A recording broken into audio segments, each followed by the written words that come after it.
Hello and welcome back to the Fairbanks Year-Round Podcast. Of course, I'm your host, Blake Schreckeis with the Summit Realty Group. Today, I am joined by Jenny J. Get that right? All right, sweet. With Sipping Streams. I'm very excited to have you on.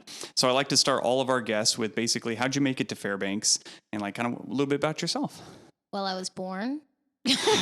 All right, next question. No, I was born in Hong Kong. Oh, okay. And then when I was a month and a half, I came over here with my mom. My dad already worked here. Oh, you know the Polaris building that's coming down? Yeah. So my dad used to work there. Oh, like okay. At Tiki Cove. Well, downstairs when it was the Mecca. Mm-hmm. Down I think it was called Black Angus. So my dad's been here since like the 70s.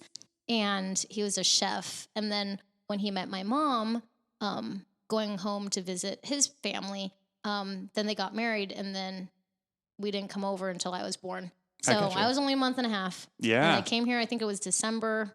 I know it was sub-zero temperatures. I think it was the first time my mom ever saw snow. Oh, yeah. Yeah. Yeah. Was that magical for her, or how did she feel about the weather? Or Well, she still likes Alaska, so it must be a good thing. And she's saying she wants to go to Switzerland to see the mountains, so I'm like, she must like snow. Yeah, absolutely. So do you find yourself going back to like Hong Kong much, or is it? I have not done that since pre-COVID. Oh, yeah. I every now think about maybe, and we might go next year, but a lot of things have changed. Well, and just the whole world and traveling. So I have not traveled anywhere since pre-COVID. Oh, wow. Yeah. I mean, outside the country. Okay. I was going to say, I find it hard enough now, just having family and stuff that lives in the lower 48. Like, it feels like a lot of our vacations end up being to go see family instead of, maybe like going to Switzerland or something. Mm-hmm. But I can't imagine going different countries and even further away. I'm sure it's a much bigger thing to tackle.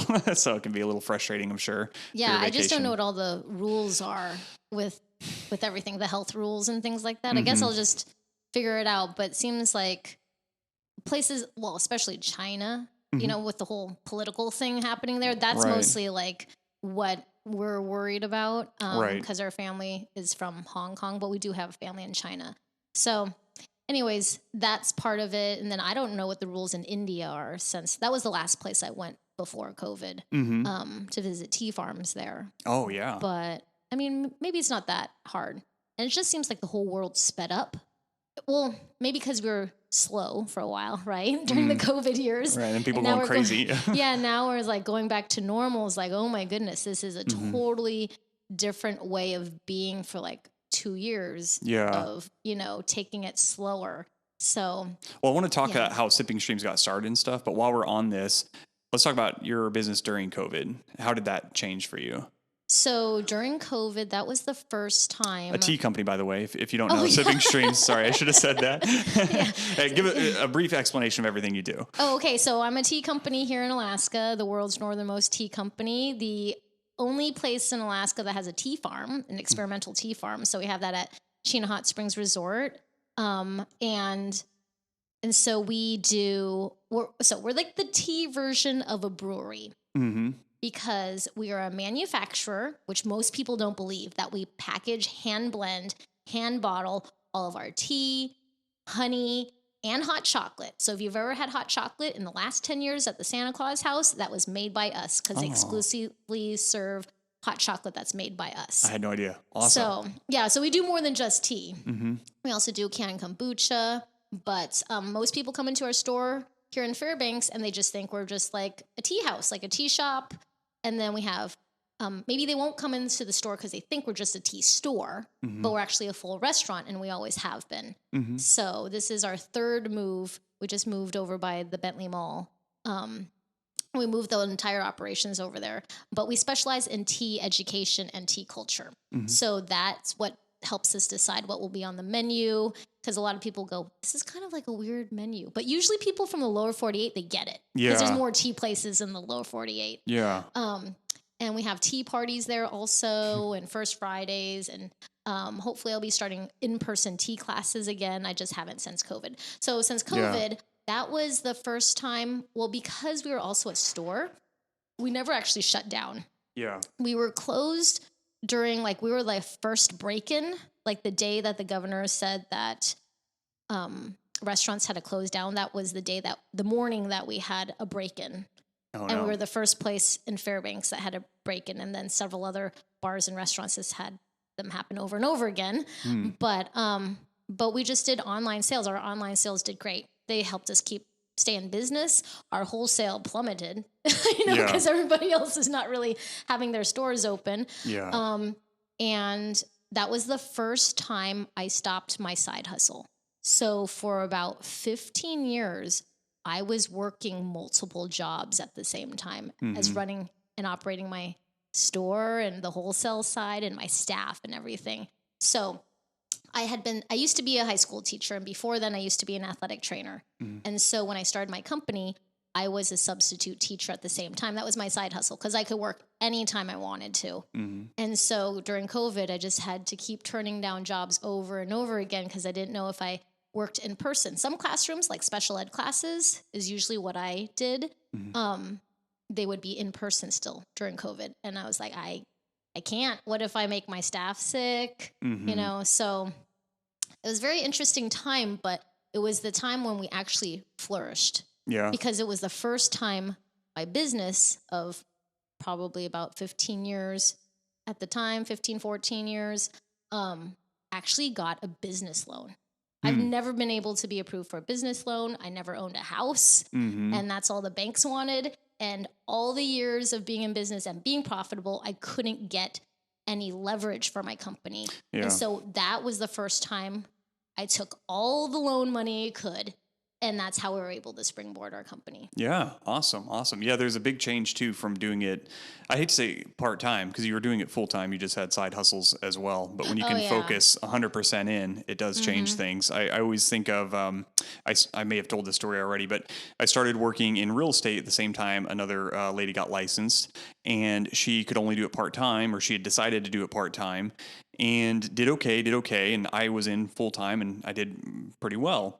And finally, she took that big step. And I remember talking to her like 3 or 6 months later. And I was like, hey, are you happy you went full time? She's like, oh my gosh, I wish I had done it right from the beginning, because it just makes such a huge difference when all of your concentration is focused on one thing and not being spread out over things. So that's interesting to hear. But yeah, lending kind of sucks for businesses. I don't do a ton. I do real estate sales, of course. I don't do a ton in the business side, but just knowing general lending practices, they always call it blue skies. Like the money you make, to them, I don't want to say meaningless, but like they're really looking at, do you own a building? What's like the physical things that you own that we can leverage for this loan? Oh, you make all this money in profit. Well, that could change next year. We don't really want to base it off of that. So lending for businesses is tough. So great. So you were able to actually springboard. Was that because of COVID, or was that because you got more involved? Like, what do you mean? No, it was because of COVID, because I took the EDIL. Okay. And I took the max amount that I could take. And then I think they did another round of it. And so extend it.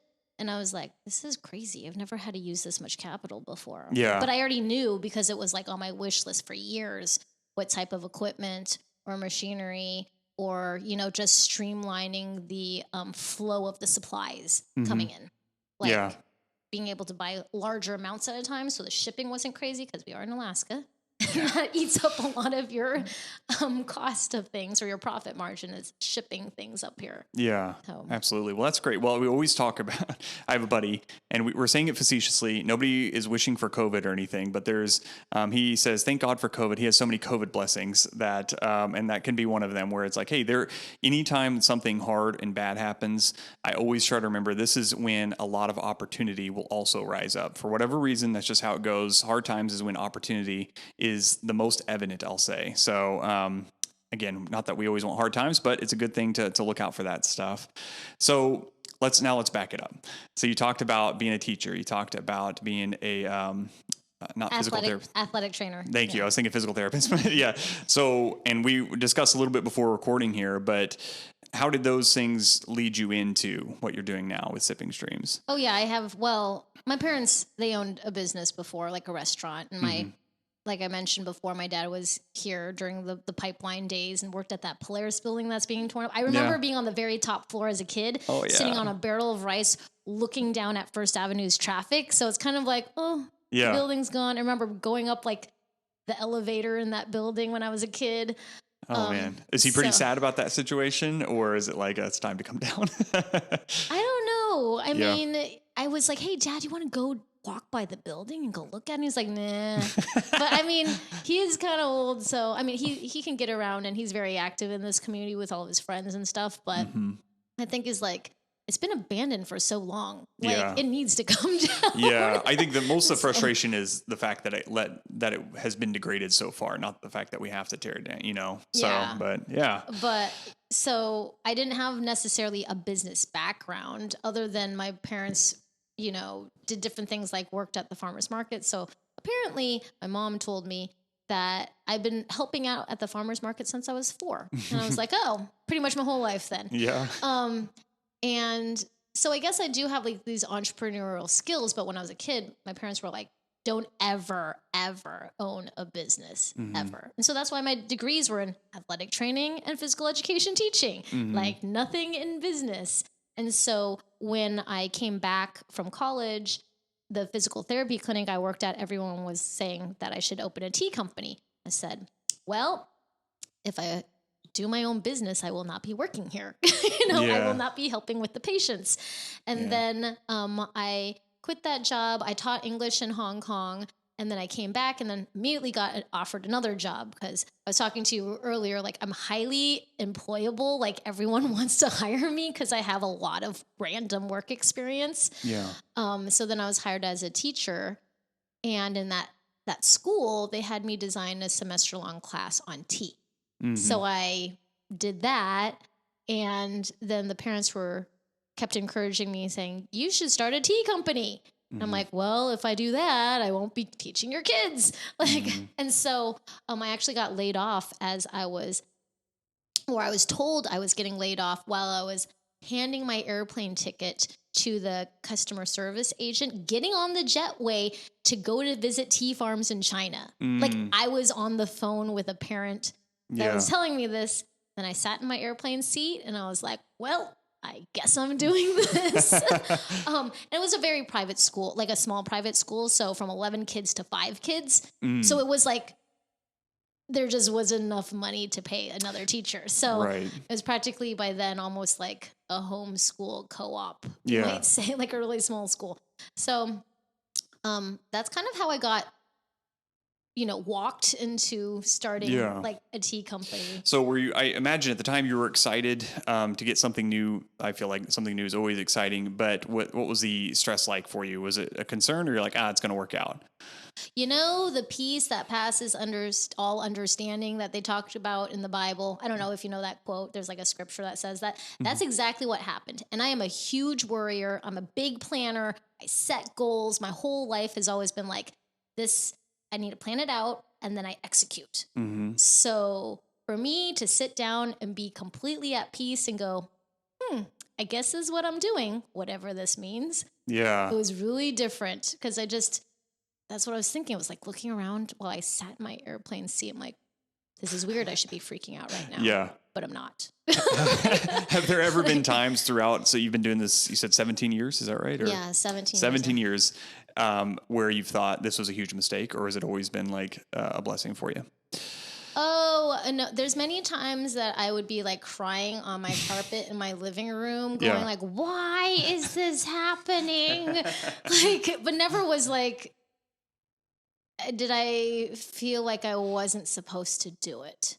That's I don't know. Like that's a good feeling. Because I was like, well, if I'm not supposed to do it anymore, then I'm going to not do it anymore. All the doors are going to close. Yeah. Just like I got into that airplane seat and I was like, I guess it's what I'm doing. Yeah. So I guess in some ways I love planning and goal setting, but I'm highly flexible for like where things take me. Yeah. And if like another opportunity opens, then it'll be very clear because I know I can always find a job. Yeah. Do you know all the hiring signs out there? I can work anything. There's always something. Yeah. Especially these days, if you're willing to put in a little bit of effort, you don't even have to put in a lot of effort anymore, but you'll do okay.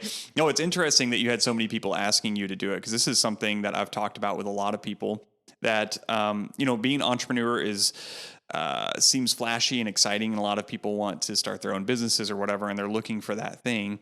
And I forget where I heard this, read it in a book or something, but someone's like, you should maybe get a skill or do a thing that people are asking you for, that, whatever it is, service or product, where they're like, hey, why aren't you doing this? And these are like the most successful businesses, like what you're looking at here, where it's like, why don't you have a tea company? Why don't you have this? Someone like, people are literally asking you for something that you have the skill to do, where nobody's going to ask me to start a tea company. It has not happened once in my life, so it's obviously very specific to you. And if you don't have people asking you for something, maybe look to grow whatever that is, that knowledge base, that skill that is going to get people's attention and something that they actually want, because a lot of people are just looking to make that business for various reasons. Usually it's to make a lot of money and, or even passions. Because there's a lot of, I hear this all the time, especially in the food stuff, like they want to own a restaurant, and it's like, well, is everybody you're cooking for like really loving your food and asking you to open a restaurant? Because maybe, or, there's other things that go into restaurant owning. Or they're really good, but Yeah. it is really hard. Like I said, I grew up in the restaurant industry. Tough. It was exhausting. I hardly ever saw my parents. They didn't come to like my sports games or anything like that. And if they did, I was absolutely shocked. And I was like, oh no, is the business going to be okay? You should really go back to work, Dad. Like, why are you even here? And it's like, I just remember all the phone calls in the middle of the night and staff calling out and calling my dad, who's the owner instead of the manager instead. And just like all this stress growing up, like being around it. So, I mean, it's a good thing that my parents were like, don't ever own your own business because it's a huge commitment. You are essentially the captain or the colonel of a whole, like an army of people who can literally walk out at any time. Yeah. And you're paying them. Yeah. So whether they work or they don't work, you're still paying them. Yeah. Yeah. It's tough. No, any business is. Food is one of the, I'm totally uninterested in myself. I've been saying this a lot. There's these, I say the big three like occupations I don't understand why people do. I should maybe add restaurants to that as well. But being a nurse, being a school teacher, and being a dentist, all three of those sound like nightmares to me. And you'd have to pay me a whole lot to to ever do that. But people go in willingly, which is crazy to me. But it's one of those things where like these are really, like you're saying, they're really hard. You have to have. I hate to even say passion, because passion can kind of wear out too. Like when you're doing something day after day for 17 years, that's a long time. And you're not working 40 hours a week, I'm assuming. Oh, it's more than that. Yeah, absolutely. The mailman knows to come knocking on the door on my day off. When Mondays were closed, Yeah. and he always brings the mail to the door. And he's like, I just knew you'd be in there. Exactly. Yeah, you can look at a lot of these businesses and you'll look on when they're closed, Sundays, whatever the day is, and there'll be a car in the front. And that's almost always going to be the owners. So, however, and you can educate me on this, there is a feeling of pride and this level of autonomy where you are still in control of your life, that those, to me at least, I've not been employed in a long time, that I don't know if I could go back. It'd be really hard to be an employee and being told where to be at what time. You know what I mean? As opposed to owning a business where you're there all the time anyways, but it feels better for some reason. Well, and for me, my brother with special needs, he's an adult. He lives with me now. So he moved back 2 years ago, and I can take him to his doctor's appointments, take him to his different like Parks and Rec adaptive program things, like whatever things that he needs. So he has services, and he's not just like, he does help out at the tea house a lot. A lot of people think he's an employee, but he just, one of his like, I guess, would you call it a punishment? Like if he gets in trouble, he's not allowed to come to the tea house. That is how much he loves going to the tea house. Yeah. Is I'm like, nope, you're staying home. No, I want to go to the tea house. I'm like, you want to go to the tea house and wash dishes? Yes, I'm going to wash dishes. I'm like, all right, like. You're twisting my arm here. But like he helps out a lot. But if I didn't have that flexibility when he first moved out, because there's so much like paperwork with him getting services and everything like that. It's like having a kid, but they're also an adult at the same time. So that I'm thankful for, because, I would definitely have to structure it more strict, or have a job that my employer could understand that I have to go to these different resources in town and find his care coordinator and go to the office, City Hall? No. The place where you get all the paperwork stuff, the tall building, I don't know what it's called. Like, no, I know what you mean. It's not it's the like borough. the clerk's, like The clerk's office? I don't know. Anyways, the big important building over by the river where you get all the legal paperwork and like, guardianship stuff. So, but yeah, so that's been very helpful. But at the same time, what I've been really focusing on more is that if I want to actually have time outside of work to build up a bank of days or time of actually taking a trip, I have to make my work hours more efficient. They Mm-hmm. have to count more. Yeah. So it's not like, oh, whatever, I'm going to be here already. I mean, I've spent like 15 years already thinking like that. Now that I'm getting older, I'm like, okay, how do I make all these work hours count Mm-hmm. in what I do and how I build up my team so that they can, multiply me? They're not going to clone me necessarily, but I'm not having to do their work. Yeah. And so making everything more streamlined and efficient so that I can build up this bank of hours, days, or weeks, because time is time, no matter if it gets spent now or later. Can I actually take a trip later where it's Mhm. not a work trip? Because most of my trips are work trips. Yeah. I don't know if you knew this or not, but I do pop-ups all over the state. Like I fly to Kodiak for their Crab Fest, Juneau Public Market, like the weekend after Thanksgiving. I do all those shows. I Yeah. go to Anchorage almost every other weekend starting in October. And then it's Wow. like a show in Anchorage, a show in Fairbanks, a show in Anchorage, and then run the store and all of our wholesale accounts at the same time. Yeah. So it's like, how can I be the most efficient in Yeah. my use of time so I can actually have like decompression Yeah. time with the family? Well, and there's always, and this is a big thing for businesses always is the time, like how much time businesses take. I always try to remind myself, I've not mastered this by any means, but I always think of Richard Branson, who owns like 300 and some odd yeah. companies, and I'm like, listen, he's got the same time as I do. So he's figured out how to, again, use his time so effectively when he was much younger to, be able to step those things up. So there's always a way, but yeah, it can feel very overwhelming when it's like, I'm just going to be here anyways, no matter what. I'm always going to be working at Sipping Streams or wherever your business is, like every day, most hours of the day. It's like, well, no, there's things you can do in those times to set yourself up for the future dates. Like you're saying, for longer trips, hopefully some actual vacations for you. Although Yeah. work trips are fun too, but for sure. So you got in, people are asking you to do this. I'm always curious on, like, the idea is very broad. When you really get to the nuts and bolts, like I'm going to open a tea shop or whatever we were thinking at the time. How did you come to all the things that you do now? Was that like from the beginning you had this plan of education and all the, packaging on your own, or like what was your initial thoughts? Like how did you decide what to do? When I taught at that private high school, they owned their own business. So they had a business license that at first we used it as a fundraiser. So my students could go to Seattle and we could go visit different tea shops because we didn't know of any tea shops in Alaska. Mm-hmm. So for spring break, we went to Seattle. But, and how we got there was we bought tea from tea brokers or whatever and packaged it and, made gift baskets. That was one of the parents' ideas. And I'm like, I don't know how to make a gift basket. So I learned how to do that from my parents. And we sold at all these Christmas bazaars. So that's kind of how the business started because that was my experience. That's all I knew. That's how you buy and you sell tea. And then we were teaching tea classes. So my student taught a tea class, and then the university, someone said I should teach a tea class at the culinary department at UAF. And so I taught a class there for a semester. And one of the students was the former director of the agriculture or horticulture department. Now she's retired, Pat Holloway. She's like, you should really keep teaching these classes. And so like, it's just what people told me to do because I didn't know what I was supposed to do. Okay. And so I would teach people about tea in their homes. It's kind of like Mary Kay or those multi-level marketing things, except I made it up myself. And I was like, okay, I'm going to teach tea classes because I love teaching. Yeah. So I did that. And then people were like, well, do you have any tea for sale? And I was like, well, no, I guess I should sell this tea. So then I started packaging it. And they're like, well, do you have anything to make the tea? And I'm like, oh, I guess I got to buy some teapots too. Yeah. And so it just came like organically of people asking for stuff. Well, how did you make, just on we'll talk about the tea. When did you make the decision not to, hey, I'm just going to go buy this stuff wholesale and resale this stuff? I'm going to make this myself. I'm going to package it myself. Because that's like a huge undertaking. And it's, I assume, much harder. I don't know if it's more expensive to do it that way. I would assume it would be than just buying, somebody else's tea they already made. What made that choice for you?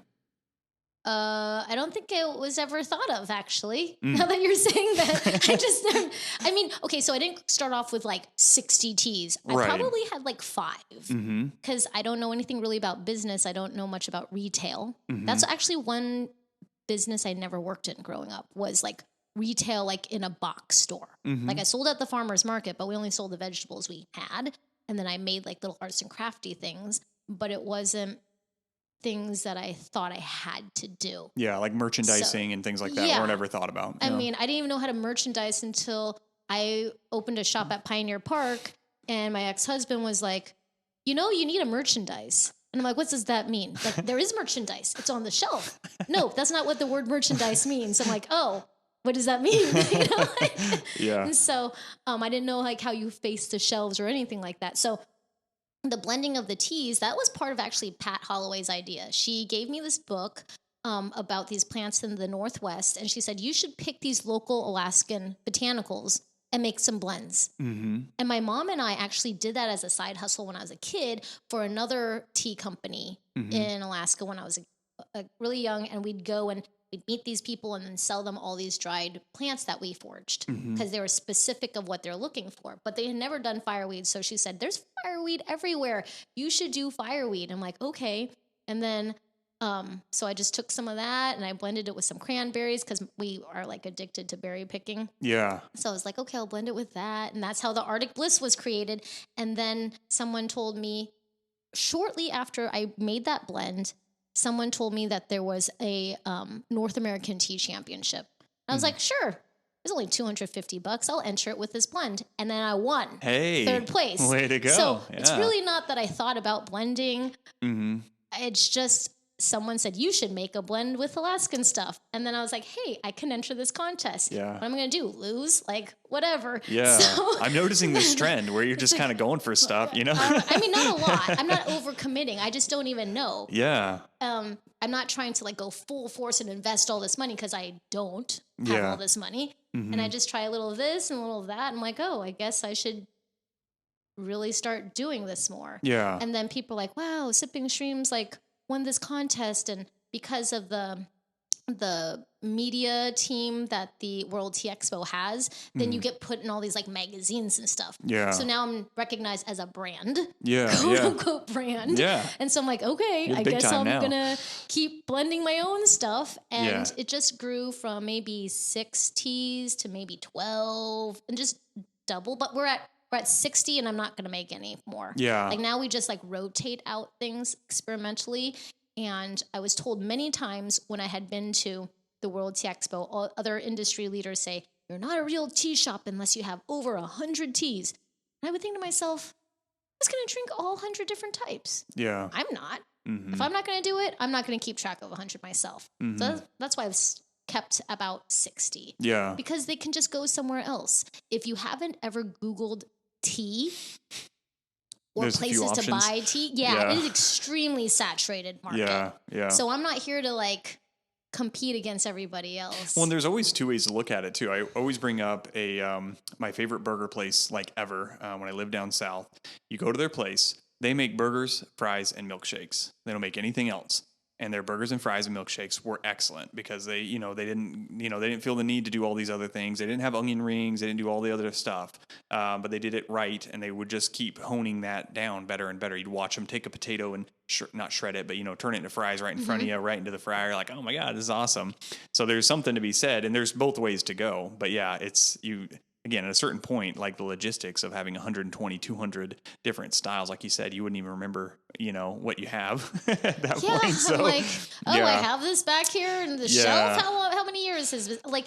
And that's the thing is, if we're selling good quality, award-winning teas, then why would we want anything to be stale and not, fit sure. with a brand? Let's talk about that. Yeah. How long does tea last, like packaged? About 3 to 5 years, just depends. I mean, it just gets stale. That's it. Right. Matcha, 1 year for matcha, but that needs to stay in the fridge. Oh, yeah. For those of you listening, if you go to Walmart, I don't know how long that stuff's been sitting on the shelf, Yeah. but it should be in the fridge. Yeah, yeah. I've got to change all my tea. I don't drink a ton of tea. I'm sorry. I'll probably need to drink more. I'm not a coffee drinker or anything, so I should probably have some tea. I want to talk about the health benefits, but first, we didn't talk about where your passion for tea came from. So we talked about how people are asking you to do tea, so you're obviously already involved in it. Was it your parents? You just always have loved tea? Oh, yeah, no. I've been drinking coffee since I was 4. Oh, yeah? So I'm a coffee drinker, actually. Yeah. I don't That's think I don't sacrilege. think I'm actually a coffee drinker anymore. Yeah. Like maybe just on Sundays. Mhm. And I drink black coffee. Mhm. So my last year of college, I was drinking a quad venti and soy inverted caramel macchiato at 140 degrees every day, and it cost $5.28 with the sales tax at the time. Yeah. Every day. And I was like, man, I'm going to have to pay these student loans back that I've spent on a bunch of coffee drinks that does nothing.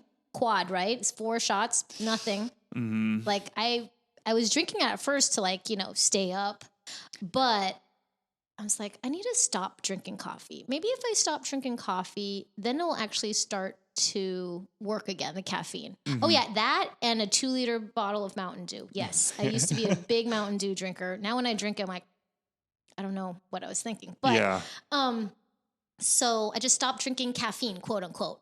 So I didn't grow up as a tea drinker other than it was at the Chinese restaurants with your food, it just comes out. Right. So I thought tea didn't have caffeine in it. I didn't know. Yeah, I was just like, okay, I'll just drink tea. And my friend had leukemia, and so she had to move and drop out of college, and she gave me everything in her pantry, her ramen noodles and a gigantic box of red rose tea. So I just started drinking tea because I didn't grow up as a water drinker either. Like our family always didn't drink anything or had coffee. I guess my mom was a hot water drinker. But anyways, I take after my father. Yeah. And well, coffee's got water in it, Yeah, goodness. it's got water in it. But so I just started drinking that, and people kept asking me questions about, if tea cures cancer because I'm studying health. And then if I'm drinking tea because I'm Chinese, I went to school at Boise State, very white school, which is fine. Like, it's fine. Like, I'm Chinese. Oh, for those of you who can't see me, I'm Chinese. Yeah. And I just don't think of myself as Chinese. I grew up in Alaska, and Alaska is very accepting of very diverse people. Yeah, and for so sure. I don't think of myself as Chinese until I go to a place where everyone sees me as Chinese. Yeah. But I didn't realize that until I started drinking tea, that they're like, oh, isn't that like a Chinese thing? I'm like, it is? Yeah. Maybe it is. I don't know. It's kind of funny. Yeah. So yeah. So all these questions, like the teacher in me was like, oh, what does that mean? There you go. Oh yeah, another pun. But what does that mean for tea to be Chinese? I'm like, what does that mean for tea to be healthy? And that's when I started investigating more and trying to read things, because the teacher in me wants to find the resources or the answers for people. Not that I knew, but I'm like, well, I guess I should go find out. Yeah. Like that type of mindset, like, I don't know. Maybe I should go find out for myself, and I can answer people's questions because they keep asking me these weird questions. Yeah. So it's not necessarily a passion. It was just, again, just thrown into my lap. Yeah. A decision to save money because tea was the cheapest thing on the menu at the time. I think it was less than a bottle of water. Yeah, like 75 cents for a tea bag at the time at the coffee shop. And then, so it wasn't a passion, but in order to help educate people, I think that's where things just kept being pushed. Like, oh, well, what is tea good for? And then, is tea healthy? And so those are just self-reflective questions for myself to discover. And through my discovery, my business grew more and more. So let's talk about some of those. So there's a variety of teas, obviously. So I guess we'll keep it pretty general, but what are some of the health benefits? Why should people be drinking tea? Well, tea technically has more caffeine than coffee. Most people don't know that. It is high quality tea. Dry form to dry form. That's why matcha is so popular, is because matcha is the whole pure meat of the leaf. Like a tea smoothie versus tea broth. Like you soak a tea bag or loose leaf tea and take it out. That's like tea broth. But then if you eat the whole leaf, and that's what matcha is, you get 100% of the caffeine and 100% of the benefits because you're consuming the whole leaf like a smoothie. So that's one of the biggest things that people don't realize is that. Is matcha a specific tea leaf, or it's just the way that tea leaf is prepared, like ground up? Both. It's supposed to be a Japanese green tea that is forest shade grown. And then there's all these different quality differences on the production of that. And then it's steam dried, and that's what makes it taste kind of seaweedy or fishy, and that's why a lot of people don't like it. What does steam dried mean? How do you drying with steam? Yeah, you have steam like just zapped out on it, like freeze drying, but steam, because it's so hot, and then it just evaporates off of it. And so interesting. So the chlorophyll, it doesn't get, I guess, like burned out of it as much. So it makes it more green tasting, but it's actually chlorophyll, because some people will say, well, it tastes like fish. It tastes like seaweed or sushi to me. I'm like, that's chlorophyll that you're tasting. And then in Chinese teas, they're dried by heat. So like whether they go through a tumbler, like a drying machine, or like seared on a pan, That takes a little bit longer than steam drying will. Mm-hmm. But I don't know how the Japanese invented that. Maybe I could look that up later. Yeah, But that's okay. but that's what they do for the Japanese green teas. And then they remove the stems and the veins from it. So how pure that fibrous part is out of the leaf depends on the different quality. And then they grind it with granite stones, and that they're like circular. They kind of like just go around like wheels, and they grind it into half a micron fine of a powder. So it's smaller than a smoke particle, and it quickly absorbs into your system, like immediately. Yeah. So it's like taking like an extract practically, but it's tea. So that's why it's so powerful in getting all the health benefits of the antioxidants, of the chlorophyll, vitamin K, and all the caffeine that people really like for energy. It's really interesting when I meet so many people who are like, oh, I don't drink tea. Like, it's got caffeine. Oh, but I drink my matcha. I usually just keep my mouth shut. Because tea itself has L-theanine, which is an amino acid that calms and relaxes the body. It's in all green leafy plants. It's in your kale. It's in your spinach. It's not in coffee berry pits, which is the bean, right? Right. So coffee has none of that calming component in it, but tea does, because it's the leaf. And it has one of the highest concentrations on earth out of all green plants. And so that's why most people don't feel like tea has caffeine in it. Just like I didn't know when I started drinking my whatever tea bag at the coffee shop. Right. No, I get that. Yeah, it's again, I don't drink like really any caffeine, and that does have a great effect when you need caffeine. I will say that. They once a year that I have to stay up late for some project or something, and I get an energy drink, which I should probably get matcha. It really makes an impact on me, where, as opposed to maybe drinking coffee or tea every day wouldn't. But that's interesting. So you kind of fell in, as with everything. It's kind of funny. Somebody asked me about this. So you started drinking tea basically by accident.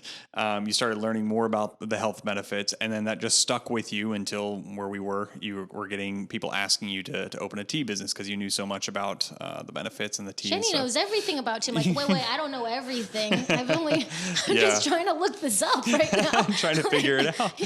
Yeah. So you start this business, and then obviously you've been going for a very, very long time.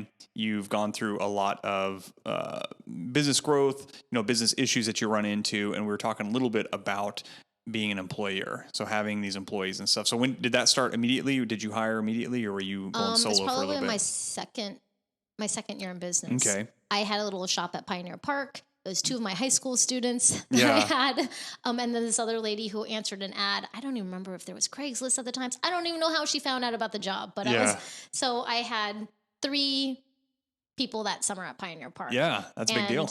And at Pioneer Park, my friend owned a bakery. So he had like a mobile bakery at his house. And so I just bought stuff from him and then sold it. Because I'm like, well, people have got to have food if they're not into tea, because coffee is king in Alaska. Like, who's going to buy tea? And I knew that the whole time. I was like, well, I can't go out of business. I better sell food with it, because I don't know that many tea drinkers. Right. And that's why being exposed as a tea store, tea business, that attracts all the people like, oh, finally, there's a tea place here, because I didn't know who they were. Yeah. I'm just like trying this out. It's not a very big commitment one summer at Pioneer Park. So, So what year would you have started then? What's 17 years from before? So 2007, I started my business. 2000, that was in January. So I was still a high school teacher. Like I started all my paperwork just in case. So I could say I'm the first tea business in Fairbanks. And then that summer, I must have went to China. So 2008 then? Okay. Maybe it was 2008. When were you in the, well, you just moved, I guess. I don't know how many locations you've been, but down off of College there, that, I forget what that. Oh, in the basement? Yeah. When was that? That's the first time I was in high school. I think that was 2009. Okay. It was right after Pioneer Park. So you must have just been there. Spring. It was either 2009 or 2010, because that was my things. All my friends like coffee. And I was like, well, I got to have something. I hate coffee. Oh, okay. So I remember coming to your place. I mean, like, I'm going to get into tea. And I did for a little bit, but then I fell out of that too. But anyways, a small world. So you hired these people. Do you remember that being tough? Was it like, were they everything you expected them to be? Do you remember being like surprised either way? Like it was. I think all of my first employees, even at the first location, like first official brick and mortar, were amazing. Like I was just blessed with really helpful, understanding people. And I would just keep saying over and over again, I've never been a manager. I don't know how to like tell you what to do or not to do. I just know you should do this. But okay, so I used to be a math teacher. So back up. I used to be a math teacher, and there's many ways to get to the answer in a math problem, right? Like even look at like addition and multiplication. Like there's all new math and everything. So I'd always tell my students, like, I don't care which way you go about it, because there's different ways to get to the answer. But as long as the answer is right. So like, I don't care how you work here or how you like, you know, cash the person out. As long as it's efficient, it's correct, and it's mad, and people are happy. That's all I care about. So I think it was both of us was like learning. And then, so for that Pioneer Park place, I was like net profitable $90, you know, after payroll and everything. And then in the new store in the basement, all my staff were actually like telling me how to be a manager. They're like, you should be really more strict, and you should probably just tell me exactly how you do it. So I stopped messing up on 5 cakes in a row. Because I'm really good at baking. And so I would make it, and then they would feel really bad because they messed up on a cake. I'm like, oh, well, just try again. And they're like, no, this is like the 5th time I've messed up on this cake.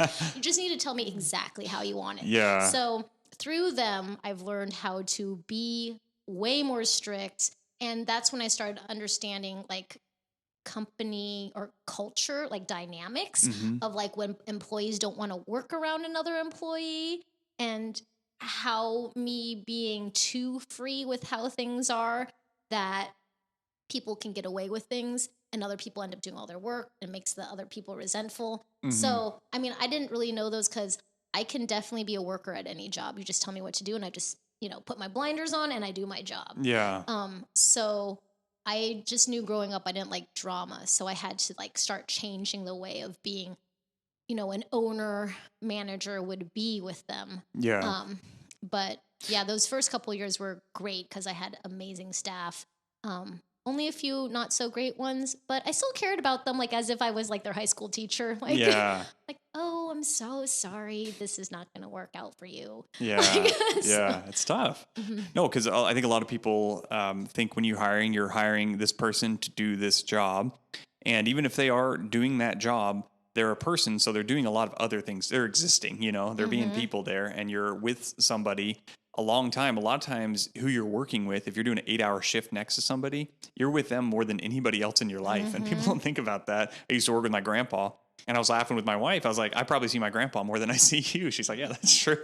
You know, because I'm just there 40 hours together, however long it is, with this person. So there's things that are going to come up that are outside of like the actual job itself, you know, just being able to get people cohesive. So you've kind of gotten more strict on expectations, it sounds like, with your employees over time. And how do you keep the culture? Is it just through trying it out? I mean, I'm sure there's interviewing process and stuff, but how do you make sure that your culture is not messed up by, we'll say, one bad seed or just any of that? Yeah, so nowadays, like fast forward 17 years now, okay, is like we have internal daily metrics. Every single person has to record everything that they did for the day. The computer, well, my husband programmed it, so it says like what they made in sales, so they don't have to calculate that part. But then they enter onto like a computer program that he created that says like how many scones that they made, how many scones did they wrap, how many packages that they sent out, how many wholesale orders, dollar values of wholesale orders. So no one is allowed to slack because that affects the rest of the team. It's not necessarily a bad thing to hold people accountable, because back then there was no way for me to measure something like that. So years and years of Excel spreadsheets, and I was writing it by hand, trying to calculate what is the average, like what does, not me, because I'm fast, but like what does the average employee do? What would be their expectations? How many cookies could they make in an hour or something like that? Through years of doing that, probably 4 years of doing that, I figured out what the average expected like rates were for people. And if you get paid $15 an hour. So my parents they've always been chefs here in Fairbanks, to some degree. And I remember when my mom told me she got paid $13 an hour, and I was like, what? I used to like manage a restaurant, like, and she's like, well, I don't have a high school degree. And I'm like, that should not matter. Like, Yeah. if you're producing so much. So when I started measuring all these metrics, I wanted people to be bonused out. That if your average efficiency was over what you get paid per hour, you get a bonus on every single hour you work that day. Yeah. So we just had so the new location, every time you change something, a lot of protocols and where things are get changed, right? So we finally had somebody at our new location last week hit her bonus. And I was like, that's amazing. So she had 115%. She's a high schooler. And so she's going to get paid 115% for every hour that she worked last week. Yeah, it's awesome. On top of it. So, and everyone has plans, goals. We have like 5 steps of greatness that they review every day. Like, what are their goals? What are like obstacles in their way? How are they going to overcome them? What do they need to do? So we dive very deeply into the individual human so that they can be successful at work. Now, granted, if they should not be doing food service, not everyone should be. Yeah. Not everyone should deal with customers. Some people are not outgoing enough. Yeah. Some people, it stresses them out. So they should not work for us, obviously. Certain personality traits might not be good, but we have other things like where we have manufacturing in the back. Right. So like they can put on their earbuds and bottle honey all day long, an 8-hour shift or whatever it is. Right. So we have other things that they might be able to do. But, and like I said, with my brother, I'm so used to adapting things to find things for people. Well, what that reminds me of, and I want to talk more about it, but the way you're doing pay scale. So my dad I want to say it was when we were living in Juneau, he oversaw a, like disabled, I forgot what it's called now, but basically he would either kind of like supervise, kids or adults with any kind of like mental disability and things like that. And a lot of them wanted to be in the workforce, and they couldn't figure out how to get them into the workforce because they were generally too slow. Like whatever task they needed to do, they couldn't do it efficiently enough. And everybody was paying hourly, and they're like, it just doesn't make sense. So he finally worked out, and I'm not going to mess up the details. This was legal at the time, at least. No, that happens in Fairbanks too. There's places like this here. Okay. Yeah. So at that time, they were like, hey, you get paid for what you get done. And they were going and working, and maybe they'd make like 50 cents an hour. They were cleaning, I believe, was the one thing they did most of. Or they were cleaning this office building, and they would take 8 hours to clean one office, and they enjoyed it, and they'd make their little bit of money. So that's kind of the reverse side of it. But it's magical is the wrong word, but I love this way of doing things because it gives you an impetus to be like, instead of just like you who are like, I'm going to be working here anyways, you want to be like, I'm going to be working here, but I'm going to make this count. The employees should be feeling the same way. It's like, I'm going to make this count. That 115%, 120% that I can do over the average is going to make a difference in my pocketbook at the end of the day. And you are there anyways. That's what always gets me. You're there anyways. Might as well make as much money as you can, I say, and get as much done as you can. So yeah. So that's cool. So I don't know anybody in town that's doing that. Where did you get this idea? Was this like just something that came to your mind? Or? So after 10 years of business and crying on my carpet floor and being frustrated with different things and not knowing where, I discovered podcasts. So I was in Seattle. I used to do wholesale shows in Seattle.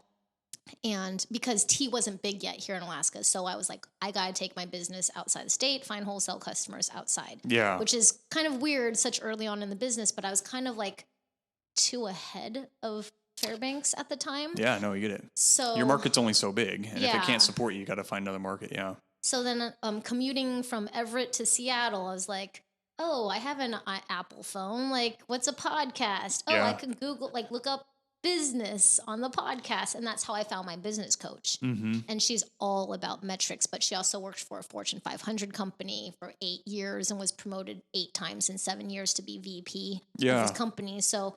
But she was always talking about hiring people and having them be an investment.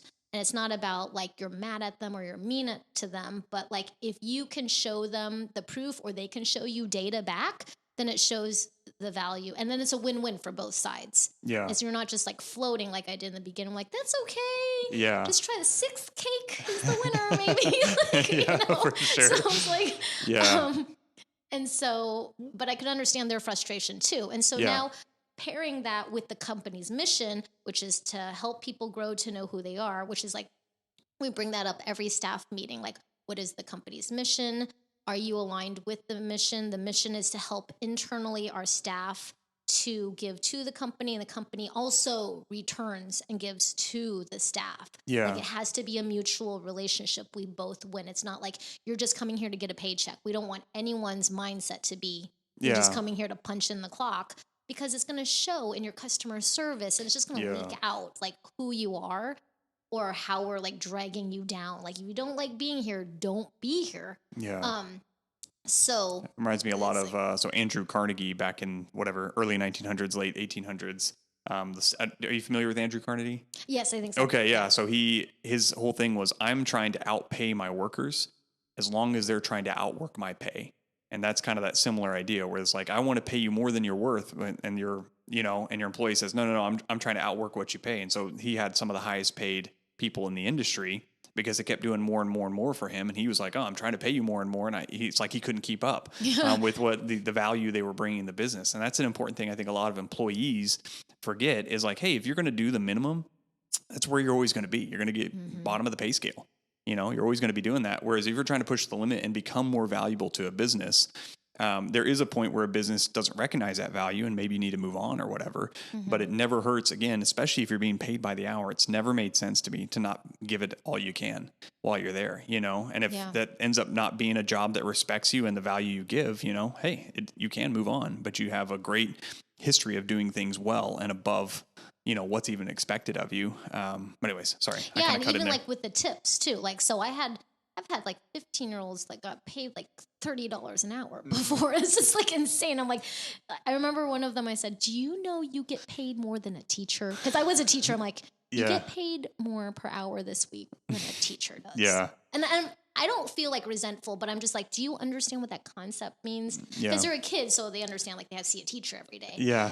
But when you don't understand like the value of money or what that means. So that's why we started doing this incentive just recently. I was telling you about the 30-day health challenge. Yes. Because I bought myself an Apple Watch. Well, I wasn't going to incentivize myself with anything. I just wanted to like not feel behind and feel great and everything for my own 30-day health challenge last April. Yeah. But then we were doing Atomic Habits with the staff for those who wanted to do it, just to be able to build their efficiency. Because maybe it's like looking at the small things that make huge changes. If you haven't read that book by James Clear, it's amazing. I listened to it on audiobook like at least 3 times. But then I was like, well, I feel like they're hitting a threshold. What is it? Okay, so health is more than just, mental health. It's like physical health. Okay, well, what about their nutrition? So I was thinking about, well, I don't know what they actually eat, but if they want to do this 30-day health challenge, because it exposed me not eating enough, and that's what my personal trainer told me was the reason why I've plateaued in just like how I feel and my strength, and even not necessarily losing weight, but like if I ate more, I would lose weight. Which I knew that already. I mean, that's what I studied. I just needed somebody else to tell me that. No, yeah. And so my staff recently, that they've said that because they have to eat at least 3 times a day. Eat. Not a full meal. Could be a snack, whatever, but at least 1 whole protein serving, 1 whole vegetable serving, and 1 whole fruit serving at least 2 hours apart. So it counted as like a different time. Yeah. To spread out your fuel level. Yeah. Is that I would buy them all an Apple Watch of their choice or a Samsung Watch. And I said, but you don't have to do it. I don't have to spend $329 on you. That is up to you. Yeah. But you might feel a lot better Yeah. at work when you have put the right fuel in your body. Yeah. So it's like burning rotten firewood versus good, clean, dried wood. So I started doing that with them recently. And they're already like feel way more alert and all this other stuff, like the ones who want to do it. Yeah, I think I've noticed it most the older I get, which I'm not like real old, but when you're like 16 to 18 and 20, you can kind of eat what you want at a certain degree and you feel like kind of okay. But now, like if I go off, crazy off what I normally eat or something, I feel terrible. Again, I'm sluggish, all these things. But if I had not that I had terrible habits, but if you have these habits, no matter your age, like you're just going to feel great all the time. Like it just makes a huge difference. Like sleep, eating, exercising, you start missing out on one of those sectors anyways of your life. it makes a difference in the rest of your day. And I'm shocked by how many people just totally ignore how bad they feel. Or maybe they don't realize how crappy they feel. It's become like numb. Like they don't feel the difference anymore because they never felt good. Yeah. But they don't even know what good feels. It's like, Yeah. okay, so I go through these phases sometimes, even me, where I drink like a bunch of soda. Mm-hmm. And because at first I'll be like, oh my gosh, this tastes terrible. But then I'll just keep eating out and drinking a soda every time I eat out. And then my taste buds almost become numb. Yes. And then I go back to like not drinking it for a while. And then when I drink it again, I'm like, ugh, like this tastes terrible. You know, like these cycles because we forget so easily. It's really evident. I have little kids and sometimes you just, whatever reason, you're eating too much mac and cheese and stuff that's not like real healthy for them. They don't like the healthy food anymore, but you go back to being pretty strict and not having as much sweets and all that. And again, your taste buds like totally change. It's like fruits and veggies taste more flavorful when you don't have to compare them to a fruit gusher that is like, sensory overload for your mind, So I have noticed, and I think of that myself because I see it in my kids. They're like, oh, veggies aren't good. And it's like, I drink less water when I do have a soda every now and again because I'm like, I do like soda.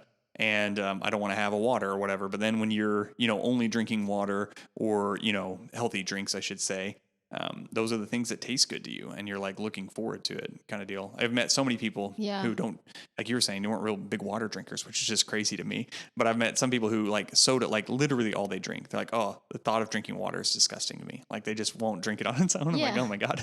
Like, I think they're just used to it. Yeah. And most of them are like, I have headaches all the time. I was like, there might be something connected there. I don't know if you're seeing this here, but so that's pretty awesome. So you're scaling people's work, which I love, giving them a reason to want to work more, very immediate. I'm guessing every pay period you look and see. Is that how that works? Oh, every week at the end of the week. Oh, okay. So you say, hey, this week you hit this percentage overall, so you're every hour for that week. Yeah, so for that bonus for that week. Instead of a pay period, because our pay period is like 2 weeks, and we all have up and down days. You just people still live their own personal lives. You just don't. No one should ever be punished because something like traumatic happened, or they got sick, or so they couldn't like keep their metrics up, or they're recovering. So I just do it by a week to week basis, which are only open 5 days a week, anyways. Yeah. And then so that one person who got their bonus, they only work 3 days a week, which that's fine because it's sometimes even harder to keep it up when you don't work consecutive days. Yeah. Because you're not in like the rhythm of it. Yeah. Exactly. Yeah. So. It's easy to fall out of those things. So, and then you're doing this 30 days. Is that for the month of September, I guess? It's actually technically more than 30 days because then one of my business coaches said, well, you want to show that there's proof of the days that they work, but the fuel happens before they work. So it has to be the day before they work is one of the days they have to follow the rules, the day before they work their shift and the day of the work. Yeah. So if a person works 5 days a week, they start Tuesday through Saturday, they start their health day on Monday, actually. And then they'll do all those consecutive days. And the high schooler who only works Wednesday and Thursday and Saturday has to do it on Monday. Yeah. I mean Tuesday, Wednesday, like the day before. Yeah. And so then it has to add up to 30 days. Yeah. Which makes it actually more of a habit because it ends up being more than 30 days. Yeah. Like more of a routine. Well, the thing is, like you're saying, I think a lot of people, it's funny how you slip too. But a lot of people in these 30 days or however long it ends up being is you notice the positive benefits. And it's something that you need to be reminded of. Even myself, it's like I'm, pretty health conscious. I try to be healthy and all that. But again, it's like I've drank 5 sodas this week, and it's like that's not okay. Like I need to chill out on that. And by the way, we were talking. I'm not going to name any names because I don't know who it was. Whoever of your workers that was drinking the Mountain Dew in the morning, you gotta stop that. If you're listening to this right now, that is not normal. Don't drink soda in the morning. No, I'm joking. But well, probably shouldn't but the thing is, like, they have the option to drink as much unhealthy drinks that they want, but they still have to have 32 ounces of unsweetened liquid. So juice can't count as that either. Or a sweet tea can't count, or a sweet matcha can't count.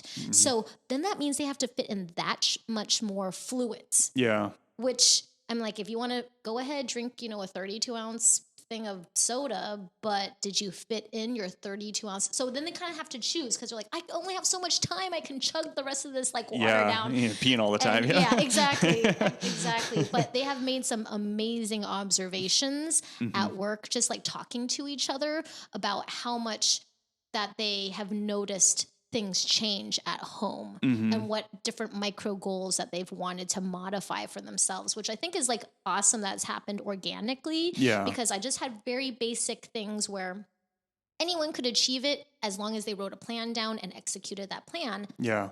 But they're actually thinking deeper about it. So it really aligns with like our mission at our company. And so that's one thing is like always going back to the mission and the purpose. Like, I don't want to be the Starbucks of tea. People are like, oh, you're going to be the Starbucks of tea. I'm like, no. Like, Yeah. people don't even know that I sell food at my store. They're the sipping like, streams of coffee. yeah.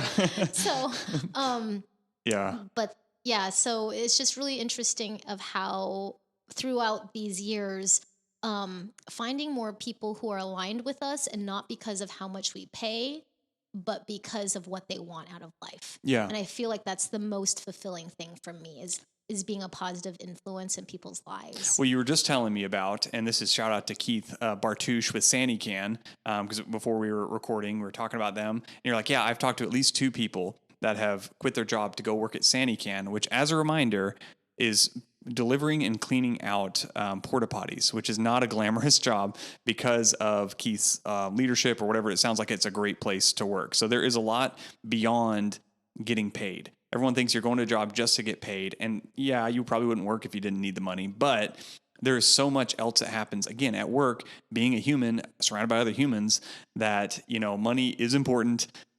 It doesn't have to be the end all be all of everything, where it's like, hey, I want to work at this thing because it means something either to me personally or to the community or whatever it is. There's 100 different reasons that people want to work at a business. And it sounds like you're pushing to have those reasons like on display. Like, not everybody's going to work at Sipping Streams, obviously. But you want the people who would fit best to, like, this is desirable, like have that attraction to them is what it sounds like for me, at least. But yeah, well, and several of them given each other like reasons why they've stayed at Sipping Streams for such a long time. And I'm like, okay, you know, it's like, yeah, I do end up being more than Costco's pay. yeah, I don't have the same benefits as Costco. Actually, that's one of the things that we want. Every time someone qualifies for health benefits or benefits of some sort, then they don't want it. And they'll say working for us. I don't know. Maybe they already have something through their spouse's job or something. right. They're like, hey, you know, after you work this long, you can have benefits. And they usually go, I'm good. Oh, I don't really? know. It's so weird. Yeah. Because to me, I'd be like, yes, I'll take it. But Yeah. maybe because I'm the employer. So, Yeah. um, That's awesome. So But, so you built these business, the employees pay. We talked about doing some, your challenge there and looking for other ways to be healthier. What is, and we briefly spoke about this, but the like growth for your company, it sounds like this has kind of been a recent thing for you, that you're getting a more clear growth path of like, hey, they want to go to the next role or wherever it is for your employees. So I realized that a lot of my employees didn't even know there was a possibility of a growth plan because it was just in my head. And so I finally put it on paper and I was like, every single one of you can get a promotion to like we can all be assistant managers if you want to. This is all that you need to qualify for that. Yeah. And so then it helped me, and they're actually trying for it now. And it's because I didn't say anything. And I'm like, oh, well, that's bad on me. So I should build like the next level of, you know, just not just putting a job description of like operations manager or tea house manager, but like little steps to get up there if they wanted to keep working for us. Yeah. So I found that very valuable. I mean, there's other things too. So since I started my business forever ago, there's been at least 4 people who've wanted to open franchises of Sipping Streams. And so this year I was supposed to do that, but then I moved. So all the money went into like moving and remodeling. Yeah. But there's this person in Wasilla for the last 3 years, every year finds me at the fair and says, hey, when are we going to sit down and figure out this? Because I want to open a franchise. Yeah. Like, that's okay, awesome. well, maybe. And I'm always hesitant because the hiring has been so difficult in Fairbanks Yeah. that I'm like, well, are you going to be like flailing to look for, you know, staff in Anchorage, Wasilla, wherever that is? Because I can't be living down there. I got to do my stuff here too. Yeah. So I think that's always the quality control seems to be the biggest issue with franchising. When you go out big, having the systems in place, like, hey, this is how we always hit this, whatever the minimum quality is. Because you can imagine, you, the listeners, or you, Jenny, can imagine you've been to a good franchise that everywhere you go is very, very consistent. And then you go to a not so good franchise where like, this was really good, 2 states over, but in this state, it's like the layout's different. Everything's weird on it. You know what I mean? So that's, I think most, especially people like you have a passion for what you're doing and you have this really cool thing that you work so hard on. Why would you want to walk into a Sipping Streams and it be like totally not the vision you had, And that's, I think a lot of people's like franchise, I don't want to say fear, but hesitation, I guess you could say. Yeah. Yeah. That quality. So, but there's like many, with that type of growth, there's lots of future like higher positions in Sipping Streams. Oh, for sure.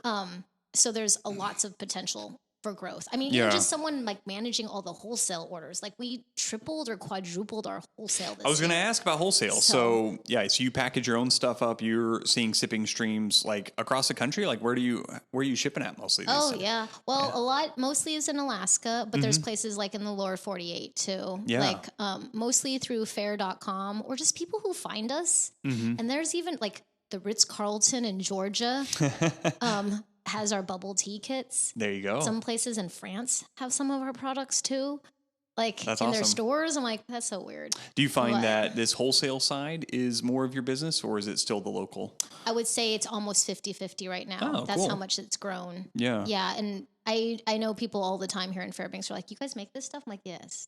I know it looks like we just bought it and put it on the shelves, but like That's good. That's I a gotta make compliment. sure I hand label this label straight. And then if there's a label that's crooked, I'm like, oh, that's my mom. Yeah. She helps out too. And I'm like, oh, that's what we always say. Like, there's a label missing on this hot chocolate. I'm like, oh, Mama Lynn. It's like, pull it out, fix it. Yeah. So, That's hilarious. so like, yeah, my whole family helps me right now, which is great. Because we're just short staffed. Like my dad, who's 82, is like a machine when he makes steam buns. He'll like make steam buns for like 12 hours straight, like 400 of them by hand from scratch. Oh yeah.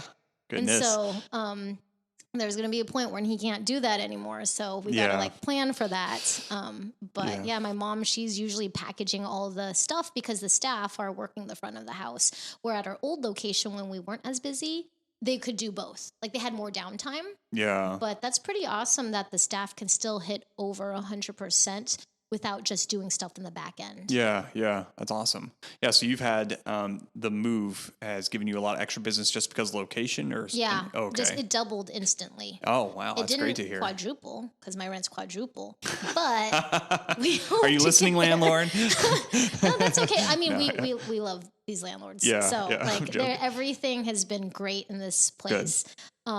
It's everything that we needed to be, except now we're finding that because business has increased so much, we're like, oh, we need to start like looking for another place to expand into, like for the manufacturing part at least. I see. There's not going to be enough space in this place. Right. So, Which those, I would hope those spots would be a little like out of the way and not as expensive as like a consumer facing place. oh yeah. Yeah, for, unless like- we like bought a place. So Yeah, that'd be I good. was thinking about that this morning. I was like, oh, real estate. I wonder if he does commercial real estate.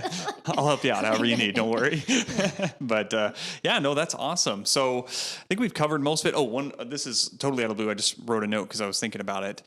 With all the teaching and stuff that you do, have you considered all the with all the homeschooling we have around here? Maybe you already do it. Do you do like the little summer camps for like tea things? I've never done a summer camp. You I should do know that someone reached out to me and then I replied to them.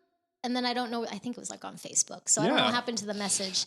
So I have 4 little girls. One's just new, but 3 little girls that are actually doing this kind of stuff. And yeah, like that was this year we got big into the summer camps. I didn't realize how much of that was a thing, but there's gymnastics, there's silks, there's arts, there's all kinds of cool, and then what people normally think of summer camps, like the canoeing and staying out in cabins like that too.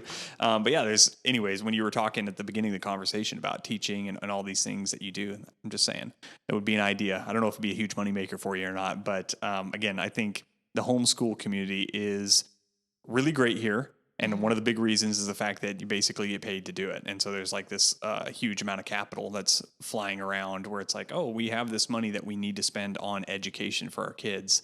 And, we want them out of the house in the summertime. Yeah, So- no, I mean, that would be fun. Yeah. Because, I mean, I used to be a teacher. As I know. I guess once the teacher, I think you're always a teacher. You think Exactly. like that, so. Exactly. Yeah. So it'd But- be a pretty tough one though, because it's usually like 4 or 5 days. It's like a full week, like 8-hour days with a bunch of kids. So anyways, just something to think about if you want. I know you're in your planning stage, as you were saying, Yeah. of stuff to do. But yeah, have I missed anything? Should I ask any questions I didn't? I don't think so. Well, good. That means I Everything's did perfect. Yeah. Yeah. Perfect. Perfect enough. Yeah, perfect enough. Thank you so much for coming on. This was an excellent conversation. And yeah, I'm sure we'll have you back for some other time for some other reason. Thanks for having me. All right, bye. Hey there. Thank you so much for listening. If you want more content from AK Blake, you can find me on YouTube, Facebook, and Instagram, all under the handles AK Blake. Or if you want to listen to more podcasts, anywhere you get your podcasts, it's there, Fairbanks year-round. You may or may not know, I am a local real estate agent here in Fairbanks with the Summit Realty Group.